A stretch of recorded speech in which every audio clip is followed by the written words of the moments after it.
तो कोई सफ़ेद सफ़ेद सी चीज़ को दिखी तो जरूर, उसको लगा शायद उसकी आंखों का वहम है वो, तो फिर भी उसने उसको आंखों को मसला अपने उसने दोबारा देखने की कोशिश करी, तो मतलब ओझल हो गई वो चीज़ दोबारा। गाड़ गधेरा पहाड़ी क्षेत्र में ऐसा है कि वो ऐसी जगह होगा, अंधेरी सी जगह में होगा रात के टाइम पे, वो जैसे ही वो पार करने लगा, उसके पार करने से पहले ही कुछ चीज़ सामने प्रकट हो गई उसके। अब जैसी वो प्रकट हुई, मतलब वो एक दादा के वेशभूषा में आए थे कोई, तो उन्होंने बोला अरे बाबू क्या करना चाहिए, मतलब पहाड़ी में बोला क्या कर रहे हो आप यहाँ पे, तो उसने कहा यार कुछ नहीं बाबू मैं रास्ता भटक गया हूँ यहाँ पे, तो मेरे घर तक पहुँचा देगा। तो घर गया तो ऊपर की उसकी छत जो थी थोड़ी टूटी हुई थी और मिट्टी का घर था, मिट्टी आधी निकली हुई। जैसे ही वो घर के अंदर गया देखा जाले वाले लग रहे हैं, तो उसने कहा चलो ठीक है बूबू फिर आप जाओ, अब मैं भी निकलता हूँ। अब जैसे उसने कहा आप जाओ मैं भी निकलता हूँ करके बूबू थोड़ा टेढ़ा सा मुड़े और एक डेविल स्माइल दी और यूँ हाथ पकड़ लिया, तू कहाँ जा रहा है। अब बूबू की भाई हंसी खतरनाक, बूबू हंसते हंसते रुके ना, डर के मारे। उसने कहा बूबू मेरे को जान दो, ऐसे हाथ जोड़ दिया। उसने कहा तुम मैं क्या करूँ, तेरे को किसने कहा यहाँ आने के लिए। जैसे सोया ऐसे सीधा लेटा हुआ था, उसके ऊपर ऐसे बूबू आया, कह रहा भूल गया क्या, तेरे ने कुछ करार दिया था। अब जैसे वो उठा ना, उसी दौरान उसके बच्चे की इतनी बुरी तरह खांसी होने लग गई, सीधा उसको हॉस्पिटल लेके गया था। जब वो हॉस्पिटल से घर आ रहा था, रास्ते में ही उसकी डेथ हो गई।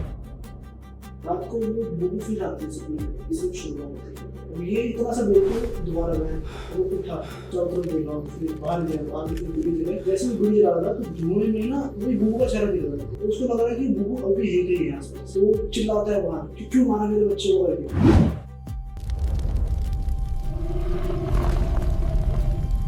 स्वागत है दोस्तों कालतंत्र यात्रा के एक और धमाकेदार एपिसोड में। आज हम जिस एंटिटी के बारे में बात करने वाले हैं वो शमशान से जुड़ी हुई शक्ति है। एक ऐसी शक्ति जो आपका पीछा अंत तक नहीं छोड़ती है, चाहे इसके पीछे आपकी फैमिलीज़ या कोई भी इन्वॉल्व हो जाएं, वो अंत तक आपके साथ में रहती है। और ऐसी ही एक जुड़ी हुई घटना लेकर आज हमारे साथ है विनय भाई। विनय भाई कैसे हैं आप? बड़े भवन भाई आप कैसे हैं? एकदम बढ़िया। आप एक स्टोरी सुना रहे थे जब हम लोग बैठे हुए थे हमारे एडिटिंग रूम में। हाँ जी हाँ जी। क्या स्टोरी है, कैसे वो घटना हुई और कहाँ की घटना है वो? पवन भाई ये जो घटना है ये उत्तराखंड की घटना है, और उत्तराखंड में ऐसी बहुत सारी घटनाएं हैं जिसके बारे में बताने लायक है, पर उसमें से एक मुख्य घटना ये है कि एक ऐसी कहावत भी कह लो या सच्ची घटना कह लो जी। हमारे गांव में एक सूरी नाम का लड़का था, मतलब उसकी नई नई शादी हुई थी।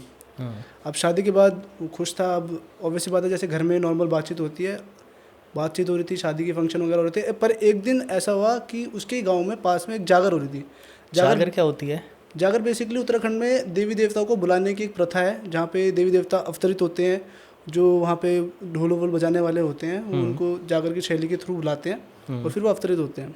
सो ये जो आपके उत्तराखंड के देवी देवता हैं, ये जागर या धूना लगाना इन सब में ज़्यादा आते हैं? हाँ जी हाँ जी हाँ जी। और इसके लिए मतलब बेसिकली आपको बहुत ज़्यादा ही मतलब रिचुअल फॉलो करना पड़ता है। जैसे अगर मैं जागर के बारे में बताऊँ आपको, तो उत्तराखंड जैसे आपको पता है देवभूमि के नाम से जाना जाता है। जी बिल्कुल। और वहाँ पे देवों का वास भी माना जाता है। तो ऐसे ही जागर में क्या होता है, ज़्यादातर गोलजू, हमारे उत्तराखंड में गोलजू हो गए और वीर देवता हो गए, ऐसे बहुत सारे देवता, अनगिनत देवता है जिनके नाम शायद मुझे भी पूरे नहीं पता जी। तो वैसी एक जागर थी, गोलजू की जागर थी। अब उनको पता चला कि भाई गोलजू की जागर हो रही है, तो वो जाने लगे जागर में। तो उनकी बीबी ने उनको टोका कि जागर तो बहुत लंबी चलती है, रात तक चलती है, आप या तो वहीं रुक जाना यहाँ मत आना। अब पति थोड़ा अड़ियल, उन्होंने कहा नहीं जी मैं मर्द हूँ, आ जाऊँगा मैं। तो थोड़ी बहुत बहस वहस हुई बीबी से, उसने कहा तू चुप बैठ जा, मैं आ जाऊँगा, तू चाह। मतलब दोनों की आपस में थोड़ी तू मैं हुई। अब वो गुस्से में निकल गया। अब जागर जैसे मैंने बताया रात के 1-2-3 बजे तक चलती है। अब जागर ख़त्म हुई 1-2 बजे। जैसी जागर ख़त्म हुई, जैसा उसने कहा था कि मैं घर वापस आऊँगा, अब वो जिद्दी था, घर वापस आ गया। एक लट्ठी पकड़ी उसने बूबू वाली, और वो सीधा, बूबू हमारे यहाँ बेसिकली दादा को कहते हैं। बूम क्या होता है? बूबू मतलब जैसे बूबू अम्मा, मतलब बूबू मतलब होता है दादा, दादाजी, और अम्मा मतलब दादी। तो उसने बूबू की लट्ठी पकड़ी, लट्ठी मतलब लकड़ी, और सीधा वो घर की तरफ चलने लगा। अगर आपने अभी तक यहाँ पे वीडियो देख ली है तो चैनल को ज़्यादा से ज़्यादा शेयर करिए, वीडियो को लाइक करिए और सब्सक्राइब का बटन दबाना ना भूलिए। बने रहिए हमारी स्टोरी के साथ में। सो सर क्या हुआ था फिर? तो जैसे मैंने बताया वो बूबू की लट्ठी लेके घर को जाने लगा। अब उत्तराखंड जो कि पहाड़ों से घिरा हुआ एक क्षेत्र है, जंगलों से घिरा हुआ एक क्षेत्र है, और वहाँ पे ऑब्वियसली बात है जहाँ पे शक्तियाँ होती है वहाँ पे थोड़ी बहुत नेगेटिव एनर्जी भी होती है। ये तो है जहाँ पे अगर किसी आपको देवी देवता को आप बुला रहे हो तो वहाँ पे नेगेटिव एनर्जी आसपास आएगी ही आएगी। बिल्कुल बिल्कुल जी। तो वैसे ही वहाँ पे नेगेटिव एनर्जी, जैसा कि आपने भी कहा, तो जैसा कि मैंने बताया वो लट्ठी लेके बूबू की सीधा निकल गया जागर से घर की तरफ। अब जैसे वो घर की तरफ जा रहा था, आपको जैसा कि पता ही होगा उत्तराखंड जो है वो पहाड़ों से घिरा हुआ एक क्षेत्र है, जंगलों से घिरा हुआ एक क्षेत्र है, और जहाँ जंगल होंगे वहाँ जानवरों का आवाज़ तो होगा ही होगा। अब उत्तराखंड में दो चीज़ से मुख्यतः डर लगता है, एक तो है भूतों की शक्ति जो है बताएं नेगेटिव एनर्जी, और दूसरा जो सबसे खतरनाक डर है वो बाघ का, क्योंकि आए दिन कोई ना कहीं आपको कोई गाय मरी हुई मिल जाएगी या फिर कोई ना कोई जानवर मरा हुआ मिल जाएगा जिसको बाघ ने खाया होता है। आपके उधर तो शायद तेंदुए भी ज़्यादा आते हैं हाँ, ना? बहुत ज़्यादा बहुत ज़्यादा वो है तेंदुए तो आई थिंक यहाँ ऋषिकेश तक में भी बहुत लोगों को तेंदुए देखे गए हैं। ऋषिकेश तो मतलब एक तरह से अब डेवलप्ड हो गया क्योंकि वहाँ पे बहुत सारे विजिटर्स आते हैं, जी। पर जहाँ की मैं बात बता रहा हूँ वहाँ पे बहुत कम लोग जाते हैं। तो अब वो गया तो धीरे धीरे रास्ते में उसको जानवरों की आवाज़ आने लगी, जंगली जानवरों की, जैसे कि लोमड़ी की, बाघ की, चिड़ियों की, और जो एक अजीब सी चिड़िया होती है जो रात को भूत वाली आवाज़ निकालती है, आपने वीडियोस में भी देखा होगा। हाँ, करके ऐसे कुछ। तो अब उसने सारी आवाज़ को इग्नोर करा, चलता गया। अब वो जैसे ही जा रहा था तो उसके आगे से कोई तेज़ी से निकला। अब वो तेज़ी से शायद क्या पता जंगली मुर्गी हो सकती है, पहाड़ों में जंगली मुर्गी होती है, आमतौर पहाड़ी लोग जो होंगे उनको पता होगा, वो मार के खाते भी हैं उनको, जी, है ना। तो वो निकली होगी क्योंकि वो भी ऐसे ही निकलते, पता नहीं चलता सामने से निकल जाते जब। तो उसने फिर भी उसको इग्नोर करा थोड़ा सा। अब मर्द जाए कितना भी कठोर हो, डर तो सबको लगता है। हालत ख़राब हो जाती है जब आप अकेले जा रहे हो। और पहाड़ में ऐसा नहीं है कि जगह जगह जैसे दिल्ली के रोड पे जाते हैं, यहाँ तो लाइटें लगी हैं, वहाँ कुछ नहीं मिलता, या तो आप वहाँ पे टॉर्च या तो मोबाइल वाली टॉर्च, दो ही चीज़ें आपका सहारा होती हैं। बिल्कुल, जैसे मैंने बताया वो था अड़ियल टाइप का, और मैंने कहा पहाड़ी जो लौंडे होते हैं या आदमी होते हैं उनका जिगरा थोड़ा कठोर होता है क्योंकि वो आदी होते हैं पहाड़ों में चलने के लिए। तो उसको लगा ठीक है कोई बात नहीं, नॉर्मल सी बात है, पहाड़ों में चलना है, जंगली जानवर मिलेंगे। वो मतलब मेंटली प्रिपेयर था, अगर बाघ भी आ गया तो मैं लड़ लूँगा। हालांकि उसकी बस की नहीं होती पर स्टिल जी, वो मतलब इतना मेंटली प्रिपेयर था। तो वो चलता गया। अब जो आवाज़ है वो आवाज़ जानवरों से बदल के थोड़ी अजीब सी हो गई। अब इतने साल का एक्सपीरियंस का भी होगा पहाड़ों में, तो उसको लगा यार ये जानवरों की आवाज़ तो मैंने सुनी नहीं भाई, ये कौन सा जानवर है जो हमने नहीं देखा। तो धीरे धीरे जब वो चल रहा तो पीछे से एक खांसने की आवाज़ आई। अब कोई खांसा, उसको लगा यार इतनी रात को मेरे अलावा कौन खांस रहा है। तो उसने भी हिम्मत करके पीछे देखने की कोशिश करी, पर उसके दिमाग में हिट करी एक बात कि यार मैंने कहीं सुना था कि कहीं पीछे से कुछ आवाज़ आए तो पीछे नहीं मुड़ना होता। तो उसने उसको इग्नोर करते हुए चलता गया। और वो जैसे ही चल रहा था तो खांसने की आवाज़ बढ़ती चली गई। और उसने लगा कहीं कोई अब अंदर का इंसानियत जाग गया, उसका सोचा कोई बुढ़ा कोई कुछ ना हो या दादी ना हो। तो उसने मुड़ के देख लिया। अब पीछे देखा तो कोई भी नहीं। अब वो सीधा चलता गया। अब खांसने के बाद फिर आई, जैसे वो सामने देखे तो अब उसको लग गया यार यहाँ तो कुछ गड़बड़ है भाई, या तो किसी चीज़ ने उसका पीछा करना शुरू कर दिया जी, टोटली। अब शायद उसको लगा कि अब अंतिम दिन है मेरा। अब वो वैसी बात है, अगर आप किसी ऐसे रास्ते में और आपके आगे कोई खास रहा है, अकेला रास्ता, चारों तरफ जंगल, पूरा जंगलों से घिरा हुआ, और एकदम से कोई खास दे, पहली बात तो आधे से ज़्यादा लोग वैसे डर जाएंगे। पर मैंने जैसा कहा कि पहाड़ी बंदा थोड़ा अपने आप को कहीं से बचाने की कोशिश करता है, तो उसने वैसे ही करा।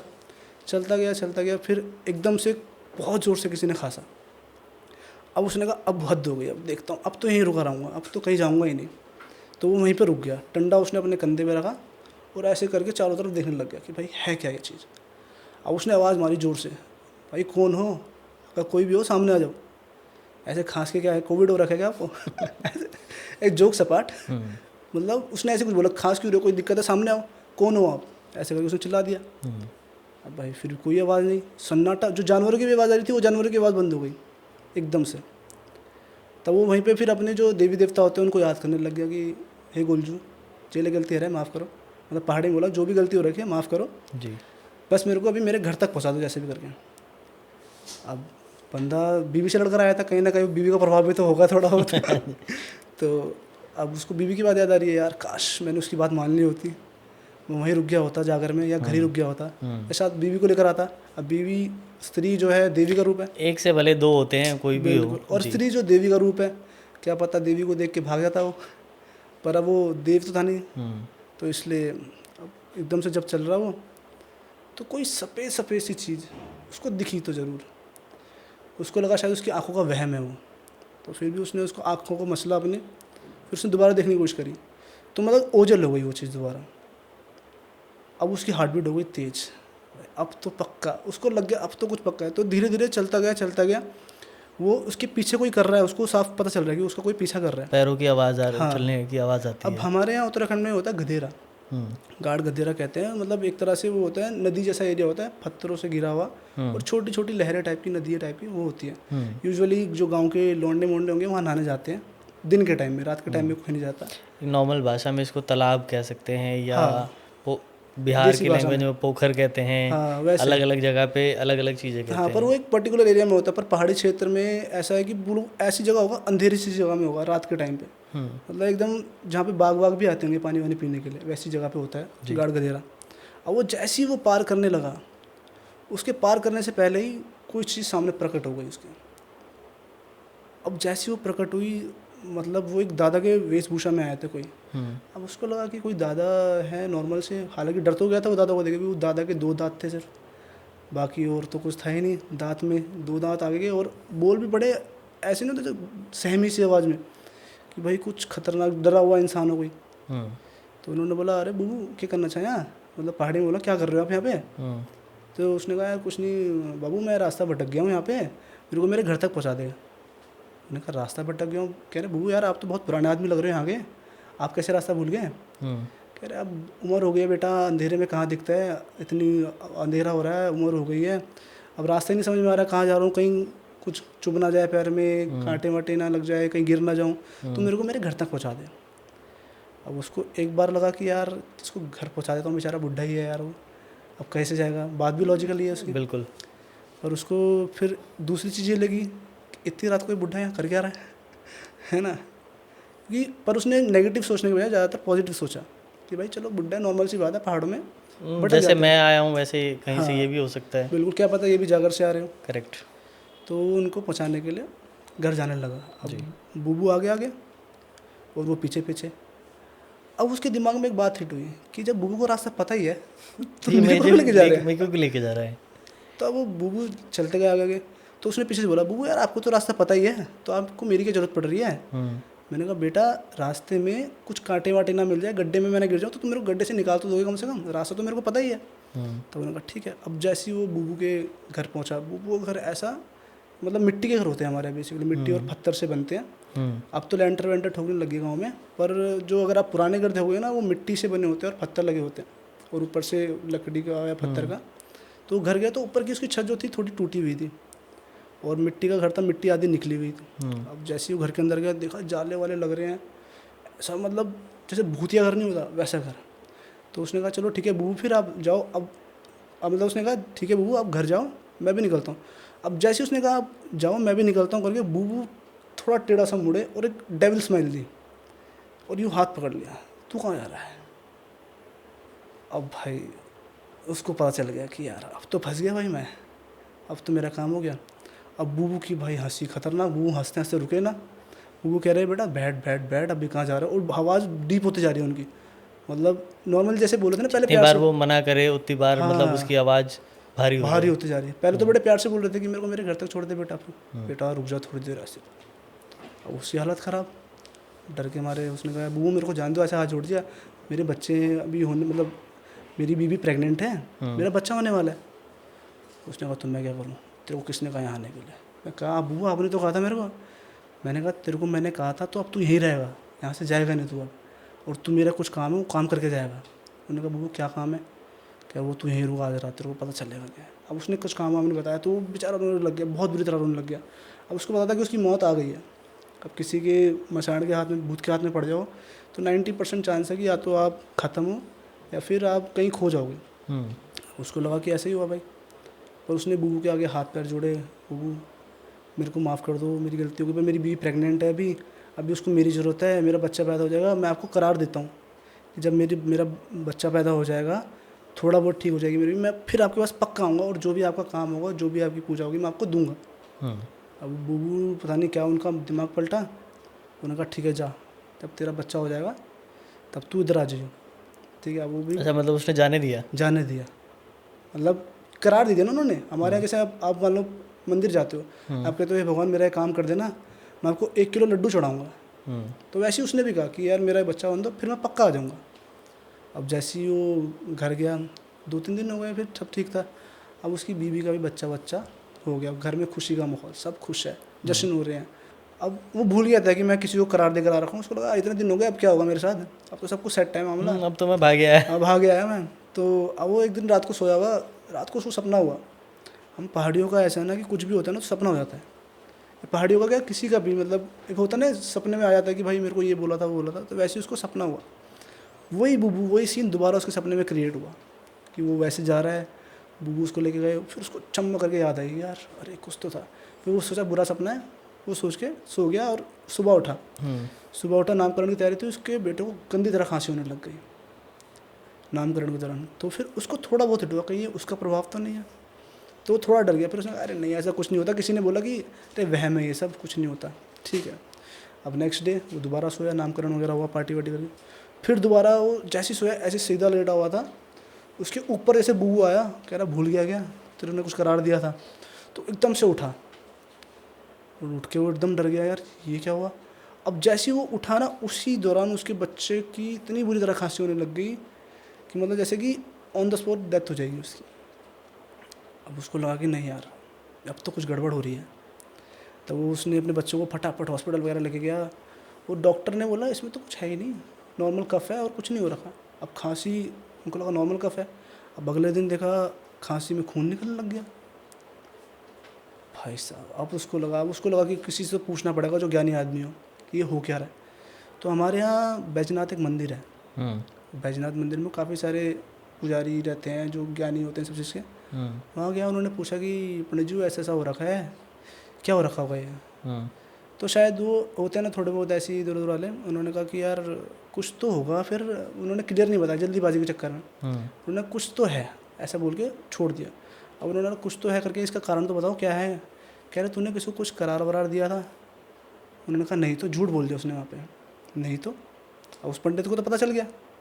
और हमारे यहाँ देखा होगा आपने वीडियो में भी, चावल फेंकते हैं और हाथ में आता है, वो देख के बताते हैं अरे ये हो रखा है वो रखा है। अब उसने झूठ बोल दिया वहाँ पे। अब पंडित भी क्या बताता फिर, उसने कहा ठीक है भाई, फिर शायद मेरे शास्त्र गलत है या तो तू गलत है। तो अब पंडित तो ठीक था अपनी जगह, बंदा गलत तो वो था क्योंकि उसने झूठ बोला। हाँ वो झूठ बोल रहा था क्योंकि उसको लगा कि वो शायद पंडित का टेस्ट ले रहा था, पर पंडित को पता था कि ये मेरा टेस्ट ले रहा है और ये फंसेगा आगे। तो जब उसके बच्चों को अत्यधिक खून की उल्टी होने लगी, और एक दिन इतनी ज़्यादा खून की उल्टी उसको, फिर खांसी के साथ गंदी तरह, तो उसको लगा यार बहुत ही ज़्यादा अजीब हो गया है। तो वो डायरेक्ट सीधा उसको हॉस्पिटल लेके गया था। हॉस्पिटल लेके गया, हॉस्पिटल में बताया नॉर्मल कफ है दोबारा। अब जब वो हॉस्पिटल से घर आ रहा था तो रास्ते में ही उसकी डेथ हो गई बच्चे अब की।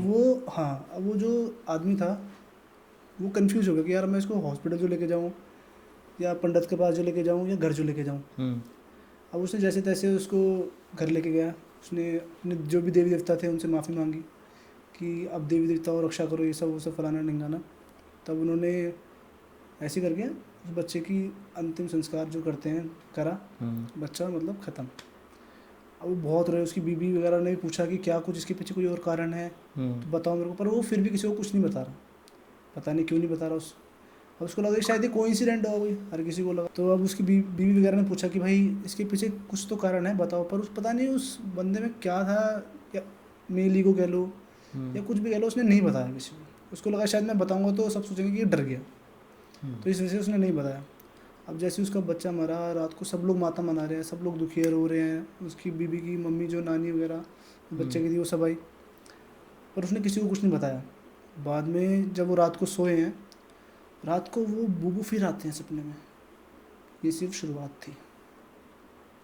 अब ये इतना सा बोल के वो दोबारा गायब। अब वो उठा, चारों तरफ देखा, उसने बाहर गया, बाहर जाके वो बीड़ी पीते हैं, मतलब उत्तराखंड में ज़्यादातर लोग बीड़ी पीते हैं, उसने बीड़ी जलाई।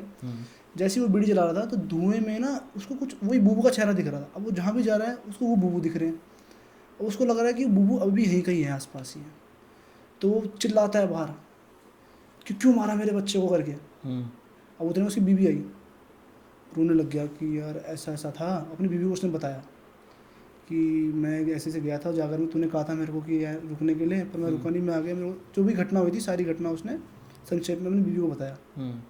तब उसी बीवी ने उसको कॉलर पकड़ लिया, तेरे वजह से मेरा बच्चा मरा है, ये वो। अब जो लड़ाई होती है मियाँ बीवी में, अगले दिन उठे सीधा उसकी बीवी उसको ले गए एक पंडित के पास। पंडित को तो सब कुछ बताया ऐसा ऐसा है। तब पंडित ने उसे बोला कि तेरे को उसके पास जाना पड़ेगा। तो उसने बोला कि अगर मैं उसके पास जाऊँगा तो वो मुझे मार देगा। तो फिर कोई पूजा पाठ होती है, जो शायद मेरे को भी इस बारे में उतना ज्ञान नहीं, एक पूजा वूजा होती है, जागर वगैरह करनी पड़ती है उसको शांत करने के लिए। तो उन्होंने कहा कि ये करना, इससे शायद थोड़ा बहुत शांति मिल जाए उस बूबू को, या वो मान जाए। 20% चांस है कि मान जाएगा, बाकी 80% चांस है कि वो नहीं मानेगा, क्योंकि तुमने उसका करार बहुत लंबा टाल दिया।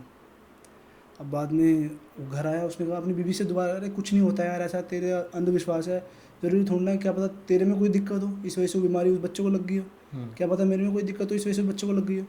तो उसकी बीवी कहती ठीक है, मेरे अंदर बीमारी थी, तुम्हारे अंदर थी, तो डॉक्टर की रिपोर्ट में क्यों नहीं आया। बाद में वो भी चुप, जवाब नहीं उसके पास। अब वो एक रात दोबारा सोया, उसके पास दोबारा सपने में बूबू आ गए, कह रहे तू नहीं मानेगा अभी भी नहीं मानेगा तू। अब भाई वो कह रहा यार कुछ तो गड़बड़ है, अब तो कुछ करना पड़ता। तो वो दोबारा उसी जंगल में गया, नदी के पास, दिन के टाइम, लेकिन रात के टाइम नहीं। तो बूबू ने कुछ, पंडित ने कुछ बताया था कि वहाँ नदी के टाइम, मतलब नदी के पास जाके कुछ पूजा वूजा देनी पड़ेगी, अगर उस पूजा को उसने ले ली तो इसका मतलब तेरा काल कट गया, पर अगर उसने वो पूजा नहीं ली तो नहीं कटा। हमारे यहाँ देखो उत्तराखंड में, शायद मैं पॉडकास्ट में बोलूँ ना बोलूँ, बलि प्रथा होती है। तो बकरे कटते हाँ, हैं। उत्तराखंड में काफ़ी जगह आज भी बलि प्रथा होती है। और एक तरह से अगर आपकी कोई इच्छा पूरी होती है खुशी में, या फिर कोई पूजा हो, तब भी कहते हैं कि मैं बकरा दूंगा, ये दूंगा, होती है। काफ़ी लोग अब ऑफेंड होंगे इस बात से कि मैं ये बात बोल रहा हूँ, जी। बट जो है सो है। तो वही हुआ कि भाई बकरा वकरा देने के लिए, मुर्गा वुर्गा देने के लिए कहा, उसने दिया, पर वो माना नहीं उससे। फिर बाद में धीरे धीरे एक दिन उसकी बीवी को जो लड़कियों वाली बीमारी होती है, फाइब्रोइड, रसोली कहते हैं जिसे, वो हो गई उसको, बहुत ज़्यादा रक्तपात होने लग गया, बहुत ज़्यादा। उसको लगा ये तो नेचुरल है, जो नॉर्मली 1 महीना होता है, तो 2 महीना हो गया, रुके ही ना, 3 महीना हो गया। अब सीरियस हो गया ये चीज़। अब वो डॉक्टर के पास लेके गया, डॉक्टर से बोला कि यार इसका ऐसा है। तो जो मेडिसिन वगैरह होती है सब चीज़ के लिए, उन्होंने मेडिसिन वगैरह दी, मेडिसिन के बावजूद भी नहीं रुक रहा है। मतलब कि खून का इतना ओवरफ्लो हो रहा था कि, मतलब अब एक कोइंसिडेंट देखो कि दोनों की मौत खून से क्यों हो रही है। मतलब डेथ का कॉज जो है दोनों का ब्लड ही है। ब्लड ही है जी। तो अब उसने, उसको लगा कि भाई दोबारा शायद ऐसे कुछ है। तो रात को सपने में बबू उसके दोबारा आए, मैं तेरे को आखिरी चेतावनी दे रहा हूँ, इसके बाद मैं ना तेरे सपने में आऊँगा, इसके बाद जो मेरे को करना मैं वो करूँगा। अब उसने कहा तूने मेरा बच्चा भी मार दिया, तू चाहता मेरी बीवी मार दे, मेरे को मार दे, मेरे को फ़र्क नहीं पड़ता। ऐसे उसने अकड़ में बोल दिया कि मैं नहीं आऊँगा तेरे नहीं पास। आऊँगा, जा तू जो कर सकता कर ले। अच्छा बेटा, बूबू से पंगे। तो अब वो भाई, उसकी बीवी की इतनी महामारी हो गई खून से, इतना रक्तपात हो गया, मतलब आप समझ रहे हो कि एक अगर आप सफ़ेद कपड़ा रखोगे तो निचोड़ने लायक हो जाएगा इतना। तो अब वो डर गया यार, अब इतना ब्लड लॉस होने की वजह से ऑब्वियस सी बात है कोई भी इंसान बचेगा नहीं। तो उसकी बीवी की भी मृत्यु ऐसी हो गई। अब बीवी और बच्चे की मृत्यु तक तो ठीक था, उसके घर में उसके माँ बाप भी थे, बूढ़े माँ बाप थे, और उसके जो पापा थे उस अंकल के, वो बहुत जानकार थे। मतलब कि कहते हैं जो जागर वागर करते हैं, तो वहाँ पे एक जगरी होता है जो जागर करता है। बेसिकली जगरी आपने देखा होगा, एक दमूसा होता है, वो कहते हैं हुड़की होती है। तो हुड़की लेते हैं, एक थाल लेते हैं, थाली को बजाते हैं, फिर वो जगरी होता है, वो कुछ अपने पहाड़ी भाषा में मंत्रों का जाप करते हैं, जिससे देवता अवसर होते हैं। तो वो वही थे, जगरी टाइप के। पर उन्होंने ऑब्वियसली अपने बाप को ही नहीं बताया कि ये सब कहानी हो रखी है। अगर शायद अपने पापा को बताता तो शायद उसके पापा इसका तोड़ निकाल भी देते। कुछ तो होता। पर होता ना कि अब जैसे समय रहने के अपने वीडियो देखिए, हम अपने बाप से बात करने में घबराते हैं आज के टाइम में। तो वो भी घबराया अपने पापा से बात करने, डायरेक्ट नहीं बोल पाया। अब हमारे यहाँ उत्तराखंड में एक चीज़ और होती है कि जैसे मान लो मेरी शादी हो गई, अब मैं अपने पापा के साथ रह रहा हूँ, तो हम अभी एक साथ रह रहे हैं, पर अगर मैं अपने पापा से अलग रह रहा हूँ तो हम कहते हैं न्यार हो गए। न्यार मतलब होता है कि अभी अलग रह रहा है, इसका चूल्हा चौका सब अलग हो गया। तो मतलब कि आज से ज़्यादा काम जो है वो अलग अलग ही होते हैं। वैसे अगर कभी कोई फंक्शन हो गया तो सब सारे एक होते हैं, वरना खाना अलग बनता है, मतलब बीवी बच्चे सब अपना अपना देखते हैं। तो वो भी न्यार हो चुका था, तो इसलिए वो ज़्यादातर चीज़ें अपने पापा से शेयर नहीं करता था। अब धीरे धीरे उसके पापा की डेथ हो गई। जब उसके पापा की डेथ हुई तो तब वो टूट गया। अब उसकी मात्र एक माँ बची थी, एक घर बचा था, और वो खुद बचा था। अब उसको लगा कि अब शायद मैं अपनी माँ को भी खो दूँगा कुछ टाइम में।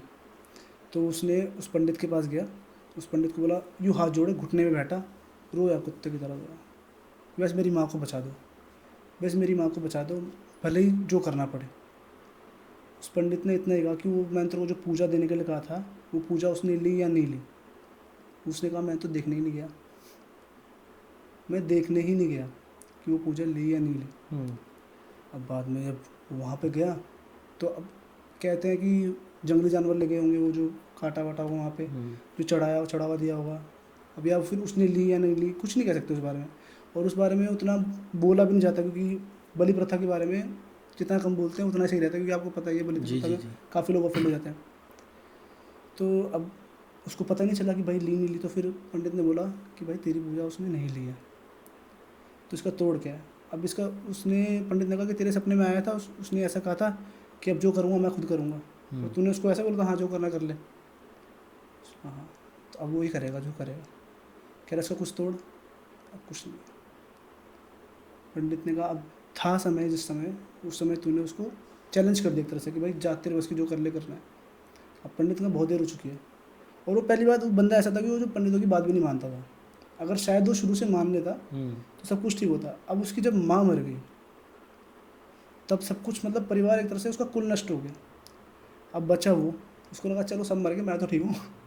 वो फिर भी गुस्सा, चलो कोई बात नहीं, दुख था उसको कि भाई सब मर गए लेकिन मैं ठीक हूँ।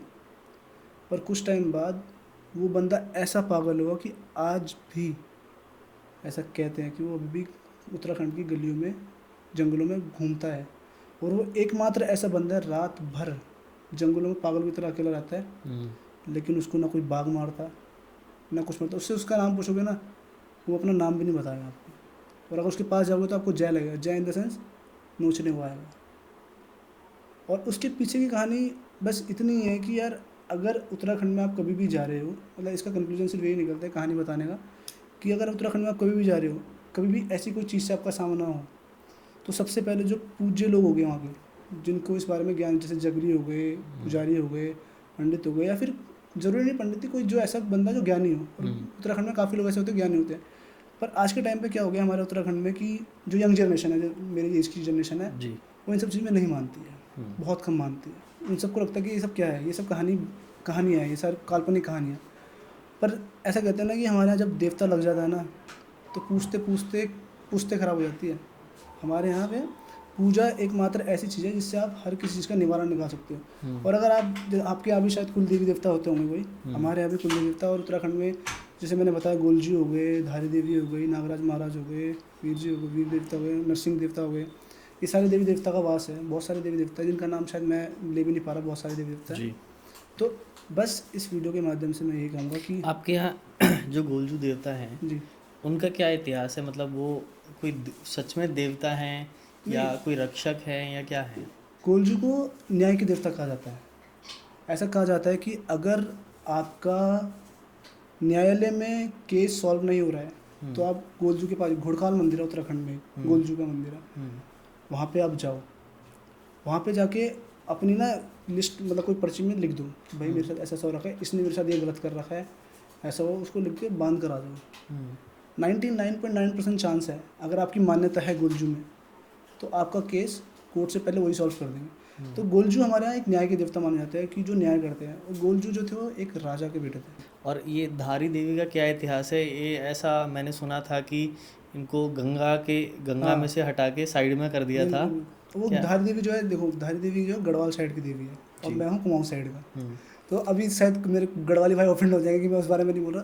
देखो मेरे को उसका पूरा ज्ञान नहीं है, तो इसलिए मैं उस बारे में चर्चा करना नहीं चाहूँगा। क्या मतलब जो इतिहास बताया जाता है, हाँ, क्या है मतलब वो? कि ऐसा हमारे यहाँ धारी देवी हो गई, या फिर कुमाऊँ में होती है भगवती, तो इनकी डोलियाँ होती है। डोलियाँ आपने देखा होगा, कुछ बंदे कंधे पर उठाते हैं और वो नाचती है। अब आज तक मैं भी नहीं जानूँ, क्योंकि देखो मैं भी छोटी एज का ही हूँ, पर मैंने जो इनकी महिमा देखी है ना, ऐसा काफ़ी लोग मेरे बड़े बुजुर्ग कहते हैं कि इनकी शक्तियाँ बहुत ख़तरनाक होती है। अगर आप इनसे कुछ भी मांगो, कुछ भी बोलो, मतलब एक आस्था का आस अगर बचा है, तो मेरे हिसाब से धारी देवी हो गई, भगवती हो गई, या फिर और जो आपका नागराज महाराज हो गए गढ़वाल के। गढ़वाल एकमात्र ऐसा रीजन है उत्तराखंड में जहाँ पे देवी देवता बड़े खतरनाक हैं, बड़े खतरनाक, मतलब खतरनाक इन द सेंस नेगेटिव में नहीं, पॉजिटिव में। क्योंकि ये देवी देवता ऐसे हैं कि आपको आबाद भी कर देंगे, बर्बाद भी कर देंगे। जैसे मान लो मेरे साथ आपने कुछ गलत कर दिया, ठीक है, अब मैं किसके पास जाऊँगा? बहुत से ज़्यादा अपनी माँ के पास जाऊँगा, बाप के पास जाऊँगा। अब मेरी मम्मी पापा से नहीं हो रहा, फिर पुलिस के पास जाऊँगा, पुलिस से भी नहीं हो रहा, न्यायालय जाऊँगा, फिर लास्ट में मैं जाऊँगा सीधा अपने देवी देवताओं के पास। और ऐसा शायद जो उत्तराखंड के होंगे वो इस बात से रिलेट कर पाएंगे कि अगर एक बार किसी ने देवता को पुकार दिया, पुकारना है इसकी आवाज़ मार दी कि हे गुलजू मेरे दगड़ गलत है रो, मतलब कि मेरे साथ गलत हो रखा है, उसने मेरे साथ ऐसा ऐसा करा था। आप लिखित ले लो ये बात मेरे से कि विद इन 6 मंथ अगर आपकी आशा सच्ची है और आप सच्चे हो तो आपको रिजल्ट दिख जाएंगे। वो बंदा खुद पूजा लेकर आएगा आपके पास, पूजा लेके इन द सेंस कि वो खुद पूजा देगा आपको, भाई मेरे से गलती हुई माफ़ी मांगे, माफ़ीनामा देगा आपको। ऐसी पावर हमारे उत्तराखंड में आज भी विद्यमान है। पर जैसा वो मॉडर्नाइजेशन हो रखी है तो काफ़ी लोग कहते हैं यार नहीं ऐसा कुछ नहीं होता है, वो देवी देवता के नाम पे आप बलि प्रथा कर रहे हो। ठीक है, बलि प्रथा गलत है, मैं भी टोटली अगेंस्ट हूँ इसके, बिल्कुल। पर अब कुछ तो मान्यता होगी। बिल्कुल कुछ तो है जिसके लिए मतलब ये चीज़ें करी जाती हैं। अब एक बार हमारे नैननाथ तिवारी, ऐसा मेरे को एक अंकल ने बताई थी कहानी कि नैननाथ तिवारी जी ने एक बार उत्तराखंड में बलि प्रथा बंद करवा दी थी। तो ऐसा कहते हैं उस टाइम बादल फटे थे उत्तराखंड में। अभी अब कहानी कितनी सच्चा है कितनी झूठा है इस बारे में मैं टिप्पणी नहीं करना चाहूँगा, पर ये बात मैंने किसी के मुँह से सुनी है। तो अगर ऐसा है तो आप एक बार दोबारा बलि प्रथा बंद करा के देख लो। बिल्कुल, है ना, अगर सच में अगर ऐसा कुछ होगा।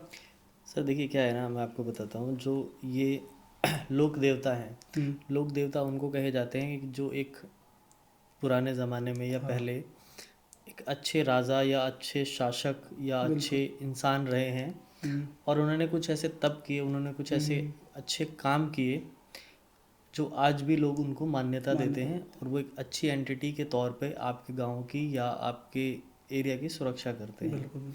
और ये शक्तियाँ ऐसी हैं ना कि बहुत तेज़ी से काम करती है क्योंकि इनका जो है उस स्थान से जुड़ाव हो जाता है। अब मैं किसी की भावनाओं को हर्ट नहीं कर रहा हूँ, लेकिन अब जैसे गोलजू देवता हैं, अब उत्तराखंड में कोई भी चीज़ें होंगी तो वहाँ पे ज़्यादा मान्यता होगी। अगर वो चीज़ दिल्ली में आ जाएगी तो शायद उनकी जो चीज़ें हैं वो थोड़ी कम मान्यता हो जाए। नहीं, ठीक है, मैं आपकी बात काटना चाहूँगा ऐसा जी। यही काफ़ी लोग हमारे दिल्ली के जो पहाड़ी है ना वो यही सोचते हैं कि यार गोलजू देवता तो उत्तराखंड के हैं, यहाँ क्या कर लेंगे, हम तो यहाँ करेंगे कांड लेकिन ऐसा नहीं है। अगर आप दिल्ली में बैठे बैठे भी कुछ कांड कर रहे पर आपका जो कनेक्शन है वो कहीं ना कहीं उत्तराखंड से है, उत्तराखंड के लोगों से है, उत्तराखंड के लोगों से है। मैं जैसे मैं हूँ, मैं किसी देवता एंटिटी देवता को नहीं मानता या लोक देवता को नहीं मानता। मेरी जो श्रद्धा है वो सीधी महादेव से है। ठीक है, जो परमपिता परमेश्वर हैं उनके बाद में सबको मानता हूँ। बिल्कुल। तो मुझे नहीं लगता कि मुझे किसी और को मानना चाहिए या किसी उनको मानना चाहिए। मैं किसी की भावनाओं को आहत नहीं करता हूँ, लेकिन मेरी जो सच्ची आस्था है वो महादेव में है। अब महादेव आपकी चॉइस ऐसी है जिनका आदि है ना अंत है। हाँ, अब उनके बारे में क्या टिप्पणी, लेकिन कहते हैं ना, मैं आपको एक छोटी सी बात बताता हूँ। आप किसी कंपनी में काम कर रहे हैं सपोज, अब जैसे आप भी किसी कंपनी में काम कर रहे हैं, वहाँ पे एक बॉस होगा बहुत, बॉस कौन है? महादेव, जिनका आदि है ना अनंत। पर नीचे जो एम्प्लॉयज़ है, को फाउंडर है, फिर बाद में मैनेजर, जो भी है, मतलब जो सीडी होती है उनकी, अब डायरेक्ट बॉस के पास तो जाओगे नहीं, आप पहले नीचे लेटर दोगे कि सर जी ये थोड़ी मेरी छुट्टी है, आप देख लेते थोड़ा एचआर देगा, एचआर फिर मैनेजर को देगा, अब मैनेजर से होते हुए हो जाएगी बॉस के पास। तो ये जो नीचे जो ये गण है, ये जो गोलजी हो गए, धारी देवी हो गई, ये नरसिंह भगवान हो गए, दूधाधारी देवता जो नरसिंह हमारे कहते हैं, तो ये सारे जो है गण है और ये एक सीढ़ी है उन तक पहुँचाने की।